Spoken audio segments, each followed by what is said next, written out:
Sudah terlihat ya? Oke. Kita malam hari ini saya akan sedikit sharing tentang karakter Kristus, yaitu setia gitu ya. Walaupun semua slide dalam bahasa ini Inggris, tapi saya pakai bahasa Indonesia gitu ya. Yuk teman-teman, apa yang Oke, kita baca dulu Amsal 20 ayat 6a.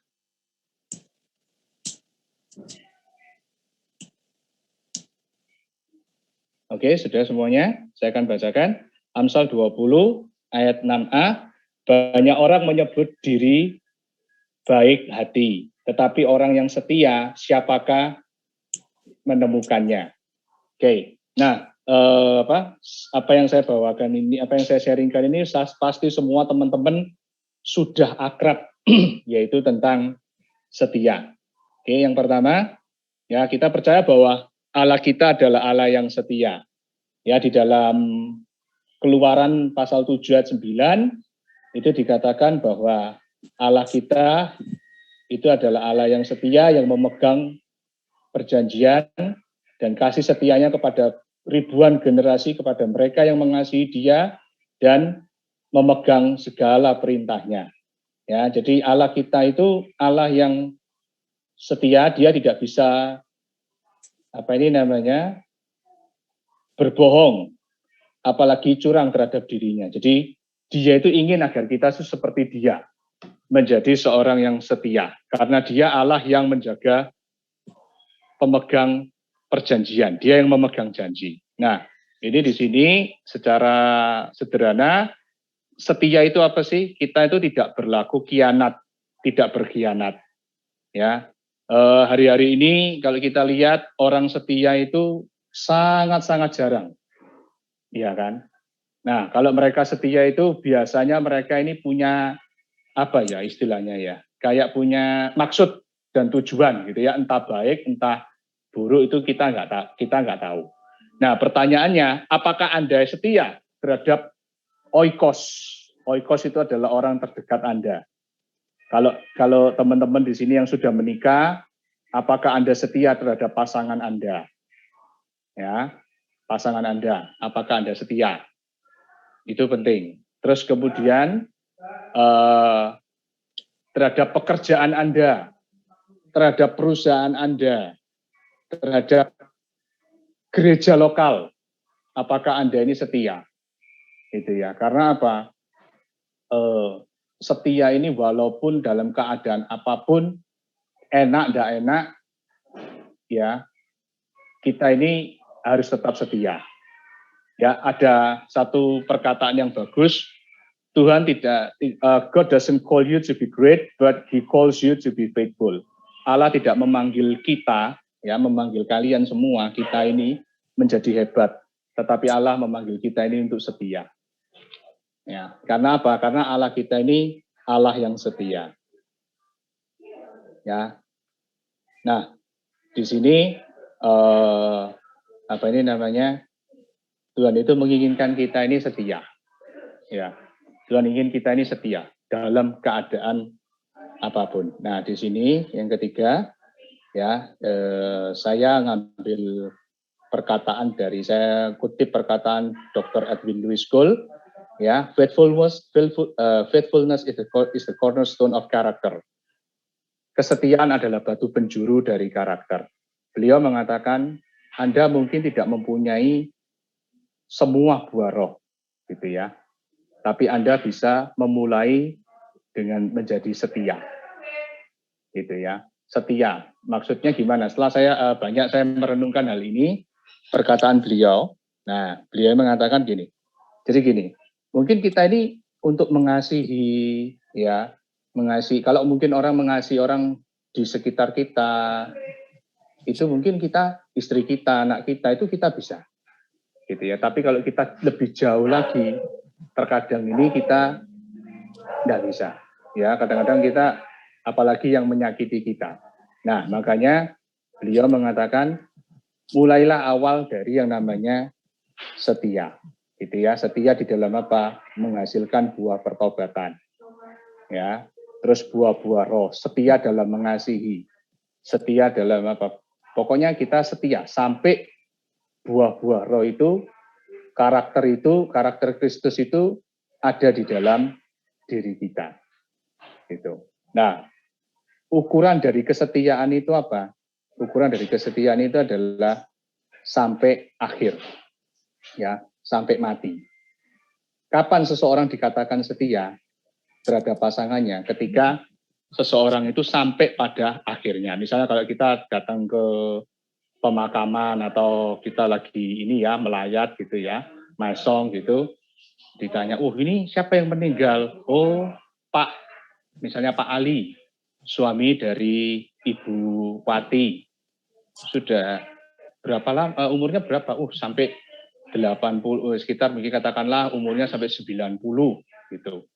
Wah, dalam kehidupannya Pak Ali ini sama sekali tidak pernah terdengar gosip apapun ya, itu tidak pernah lirik sana, lirik sini dan lain sebagainya. Beliau masih tetap setia. Nah, ukuran setia itu sampai meninggal. Begitupun juga ketika kita mengiring Kristus, Kristus itu kepingin kita itu setia sampai ke akhir. Kapan seseorang itu disebut orang ini setia? Yaitu ketika dia sudah dipanggil Tuhan. Ketika Kristus kita telah semua sudah pada akhirnya kita meninggal, sampai kadang-kadang banyak orang yang kalau kita lihat ya sampai terakhir, detik terakhir dia dipanggil Tuhan itu dalam keadaan melayani, sedang melayani Tuhan. Mungkin itu sebagai usher, mungkin dia sebagai pembawa firman, mungkin dia sebagai pendoa, ya. Ukuran setia itu sampai ke akhir, sampai pada akhirnya. Nah, pertanyaannya, apakah seorang yang setia itu bisa dikecewakan? Pasti bisa. Namanya manusia ya, pasti bisa kecewa, pasti. Tapi kalau dia tetap ya memilih atau tetap setia, ya Tuhan itu tidak menutup mata, dia akan membalas perbuatan kita itu, ya membalas kepada kita itu sesuai dengan perbuatan kita. Ini ada satu contoh, saya dengar dari seorang hamba Tuhan pada waktu itu dia lagi khotbah, dia kasih cerita begini. Ini kisah nyata, ya. Saya pikir cerita ini bisa saya pakai untuk menunjukkan setia. Nah, satu kali ini ada seorang dokter ini memang ganteng, dia punya istri yang cantik. Nah, entah bagaimana, dokter ini menerima dari WhatsApp di WA-nya itu, ini kejadian kisah nyata, istrinya itu, maaf ya teman-teman ya, istrinya ini sedang ML gitu ya, di video, itu ada videonya, dia itu terima. Nah, kalau misalnya andai kata itu kita, andai kata teman-teman yang para pria di sini, para pria gitu, begitu kita lihat pasangan kita itu sedang seperti itu, apa yang Anda lakukan? Gitu ya. Apa yang Anda lakukan? Nah, ternyata beliau mengatakan dokter itu datang ke rumah yang ngajak istrinya selingkuh. Apa yang dilakukan? Begitu dia ketemu, langsung dokter ini bilang apa? Aku mengampuni kamu, aku memaafkan kamu, gitu ya. Aku tidak akan menuntut apapun, aku hanya ingin ya berdamai sama istriku, gitu. Terus kemudian ditanya sama ininya yang selingkuhannya itu tanya, kenapa kamu kok masih mempertahankan istrimu? Terus dia bilang, ya, dia ngomong, kalau melihat seperti ini memang sakit, tetapi aku masih mengingat, ya, Tuhan itu setia. Aku mau belajar, disinilah kesetiaan itu diuji. Aku tetap mau setia, walaupun dalam keadaan apapun. Gitu. Nah, saya sampai mikir pada waktu saya dengar ini, jujur, ini itu kayak seolah-olah apa ya? Mungkin ini ceritanya kayak fairy tale gitu ya, kayak dongeng. Tapi pada waktu itu hamba Tuhan ini bilang, ini cerita nyata ini, kisah nyata. Dan saya kenal baik dengan dokternya. Saya kaget, berarti ya saya tahu hamba Tuhan ini nggak bohong gitu ya. Karena apa yang diomongkan itu saya juga kenal baik dengan hamba Tuhan ini, dan apa yang dia katakan itu ya saya sempat membuktikan beberapa itu memang benar seperti itu. Wah, berarti orang ini memang gitu. Kalau kita ngomong tanya tadi, apakah orang setia itu bisa dikecewakan? Oh, sangat bisa sekali. Tetapi kalau kita tetap memilih untuk setia, ya Tuhan itu akan membalas sesuai dengan apa yang kita lakukan. Nah, lalu orang yang setia ini biasanya dia mempunyai beberapa macam nilai. Yang pertama jujur, dapat dipercaya, pemegang janji, dan integritas. Ini beberapa hal yang saya temukan, ya orang yang setia. Pertama jujur, ya dia tidak akan berlaku khianat, tidak akan mengkhianati sekalipun dia ini mempunyai kesempatan.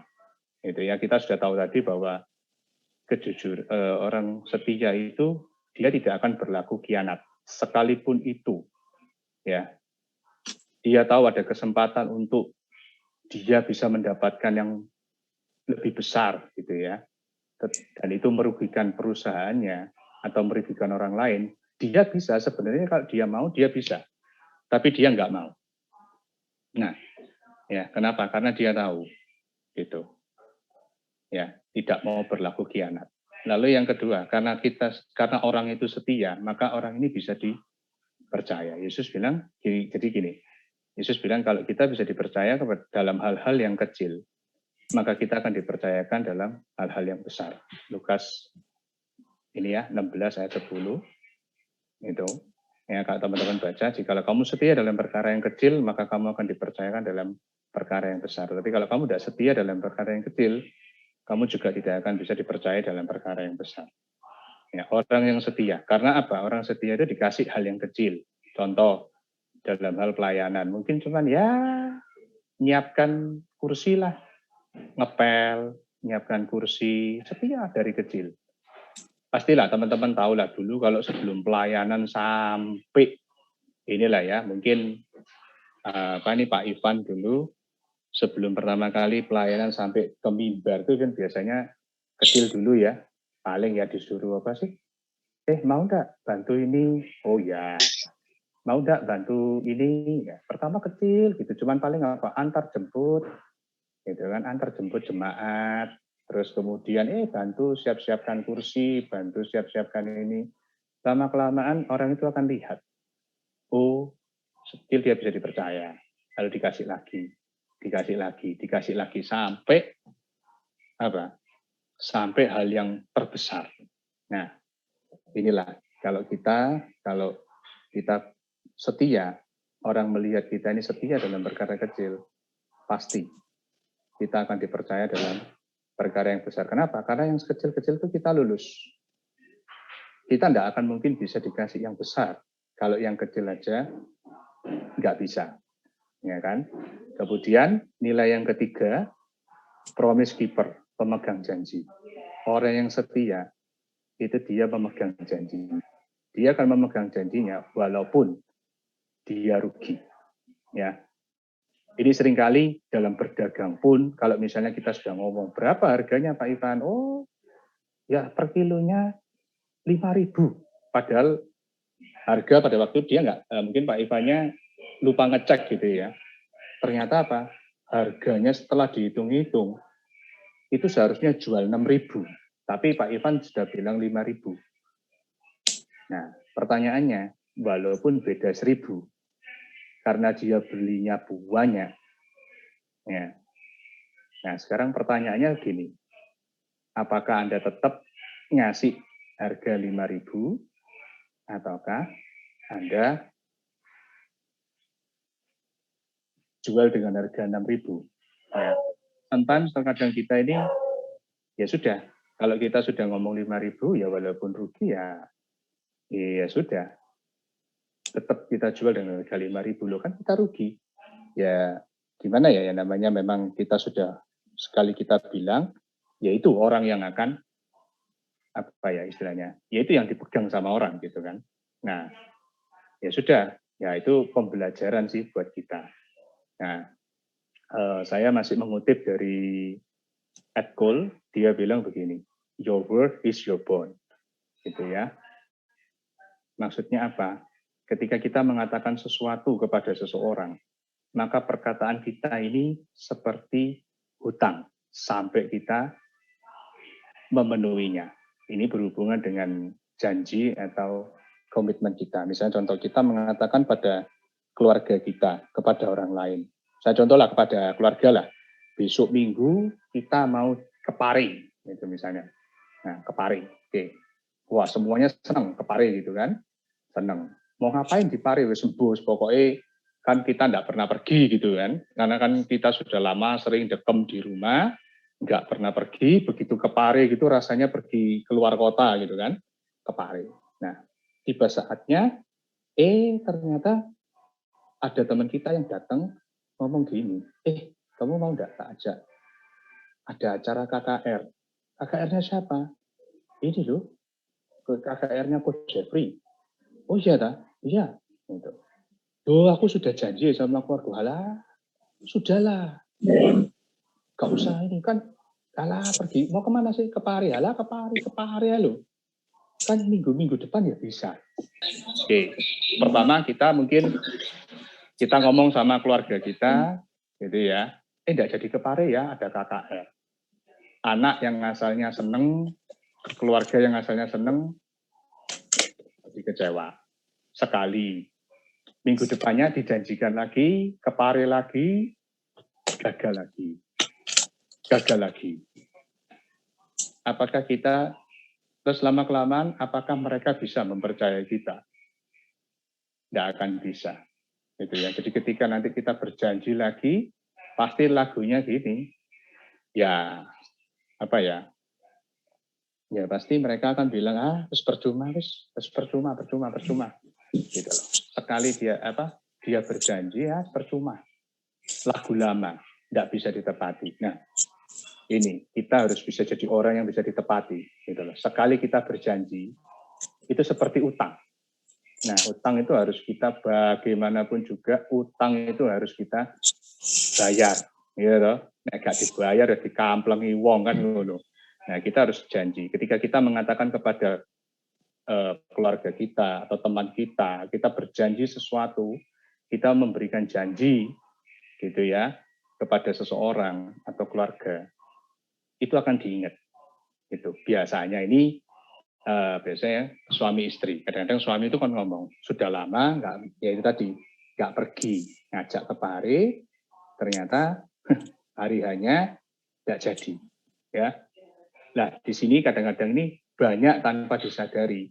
Ini akan membuka apa ya, akan menciptakan luka batin gitu ya, akan menciptakan cedera janji. Nah, kita harus berubah gitu ya. Misalnya kita dulu sering tidak pernah menepati janji, ya harus bisa. Karena apa? Karena Tuhan kita ini Allah yang menepati janji. Nah, dia kepingin kita ini juga menepati janji. Lalu yang terakhir, integritas. Apa yang kita pikirkan, apa yang kita lakukan, ya meskipun orang lain tahu atau tidak, kita tetap melakukan hal yang benar. Seperti itu. Ya. Nah, orang yang setia dia tahu, gitu ya. Dia mengerti sekalipun orang lain ya tidak melihat, tapi dia tahu, gitu ya. Nah, dia tetap melakukan apa yang seharusnya dia lakukan. Ini jadi ini adalah beberapa nilai. Makanya ketika kita setia, orang itu akan melihat beberapa nilai yang tanpa kita sadari itu akan muncul dalam diri kita. Orang akan melihat, oh ternyata orang ini jujur ya, orang ini bisa dipercaya, orang ini memegang janji. Kalau dia bilang A, ya pasti A. Dia bilang B, pasti B. Terus orang ini punya integritas, gitu ya. Misalnya, ada kembalian, kita beli, kita dikasih kembalian lebih. Nah, dibalekno apa dipek? Lumayan, Bro. Ya toh? Jualan per kilo misalnya dia 5.000, ya 5 kilo 25.000, dia bayarnya 30.000, kelebihan 5.000. Dibalekno gak 5.000. Dikembalikan enggak? Dia bayarnya kelebihan. Loh, ini kelihatannya sepele ya, tapi jujur, terkadang sometimes orang itu akan memperhatikan hal-hal seperti ini. Gitu. Sometimes orang-orang akan memperhatikan seperti ini. Ketika orang itu ngitung, kelebihan rek 5.000 per kilo. Gitu. Kita mengembalikan enggak? Ini terkait dengan integritas kita, gitu ya. Kita mengembalikan enggak? Mungkin apa ya? Contoh ini sederhana, tapi sometimes dari hal yang kecil ini mereka itu biasanya lihat, oh ternyata Pak Ivan ini walaupun ya kembaliannya 5.000 tetap dibalik, tetap dikembalikan. Maka apa? Orang ini kan punya satu kepercayaan, orang ini punya penilaian diri sendiri. Oh berarti memang betul, orang ini bisa dipercaya. Oh orang ini bisa ini. Jadi ketika kita pada suatu saat kita butuh bantuannya, orang ini tidak akan istilahnya ragu-ragu untuk menolong kita. Kenapa? Karena dia tahu dari hal yang kecil aja kita ini bisa dipercaya. Maka orang-orang ini jujur, orang ini setia, orang ini bisa diandalkan, itu ya. Dan yang terakhir, conclusion-nya ya, dengan kata lain, setia itu adalah benih untuk melakukan segala sesuatu, gitu ya. Jadi kita mulai dari setia dulu, ya, menghasilkan buah pertobatan dan buah roh, gitu. Nah, konklusi yang terakhir adalah jadilah orang yang setia, karena Allah kita setia, ya, dan orang yang setia itu seperti tadi mempunyai nilai-nilai jujur, dapat dipercaya, memegang janji, dan punya integritas, gitu ya. Nah, kalau kita baca di Matius 25-21, ketika hamba itu melakukan perhitungan dengan tuannya, ya nanti suatu kali ketika kita menghadap Tuhan, yang pertama kali kita dengar adalah perkataan ini, ya, well done, my faithful servant, gitu ya. Selamat, gitu ya. Sabaslah hai hambaku yang setiawan, gitu ya. Maka apa ini namanya? Sabaslah hambaku yang setiawan, gitu ya. Ketika kita mendengar seperti itu dari Tuhan kita, berarti kita ini termasuk orang yang setia. Kita ini berarti apa ya? Sudah pastilah, ya. Kita ini masuk surga. Gitu. Kalau kita dengar perkataan itu setia, ya, well done my faithful servant, itu pasti seperti itu. Nah, pertanyaan buat kita semua tidak perlu dijawab, dibatin wae, ya toh. Are you a faithful servant or do you want to be a faithful person? Gitu, ya. Oke, itu aja dari saya. Tidak banyak-banyak. Tadi berapa? 15 menit ya, Pak Ivan ya. Aku ini kelebihan apa kekurangan? Kelebihan ya? Kelebihan didik. Kelebihan didik. Ya, dah. Oke, saya kembalikan lagi kepada Bapak Ivan. Terima kasih atas waktunya. Tuhan Yesus